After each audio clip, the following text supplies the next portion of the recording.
C'est la deuxième année maintenant que les internationaux féminins de la Vienne sont en partenariat avec l'association DocVie, dépistage organisé du cancer dans la Vienne.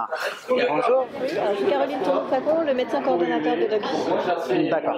DocVie, quel est le but de cette association? Alors, c'est une association qui a 10 ans d'existence maintenant et dont l'objectif est de promouvoir le dépistage du cancer du sein et du cancer du côlon. On s'intéresse aussi à cet autre dépistage pour le département de la Vienne. Donc ça fait 10 ans qu'on déploie ce programme national qui est réparti dans toute la France, dans chaque département, par une structure comme la nôtre. D'accord. Aux internationaux féminins de la Vienne, c'est surtout pour un événement, Octobre Rose. Oui. Quel est le but de cet événement? Alors, Octobre Rose, c'est le mois de promotion nationale du dépistage du cancer du sein.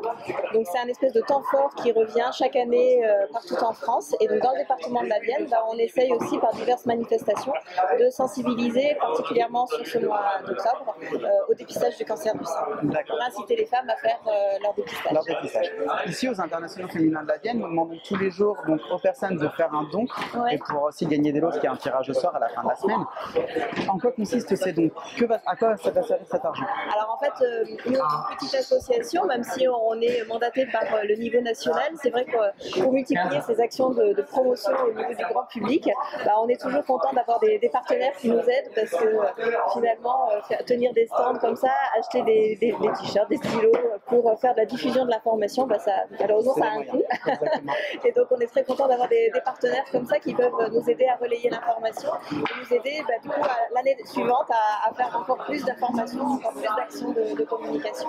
Ce qu'on fait aussi pour améliorer notre action, c'est qu'on essaye aussi de mettre en place des enquêtes auprès des femmes, auprès des professionnels de santé, etc. Pour essayer d'améliorer notre pratique, voir ce qui pourrait être modifié pour faciliter la formation des femmes. Voilà. Tout ça, ces outils de communication, ces actions de communication, ces actions d'évaluation, c'est avec ces dons-là qu'on peut les faire. Donc nous, sur le tournoi, en plus, on a mené une autre action, c'est-à-dire qu'aujourd'hui, vendredi, toutes les entrées sont gratuites pour les femmes et en même temps, elles peuvent donc, au moyen de ces stands, découvrir les moyens de dépistage. Voilà, c'est ça. Alors, nous, dans le cadre du programme national, en fait, l'examen de dépistage qui est proposé, c'est la mammographie. Donc, du coup, on a apporté un petit négatoscope avec des clichés de mammographie pour bien expliquer aux femmes à quoi ça correspond, pour rendre ça un peu plus concret. Et puis, avant les mammographies, quand on est encore trop jeune ou entre deux mammographies, on a l'examen clinique des seins. Donc, on a aussi un buste féminin pour expliquer un peu la palpation mammaire.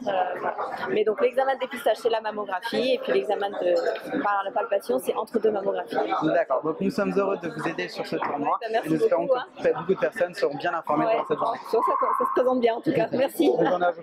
Merci.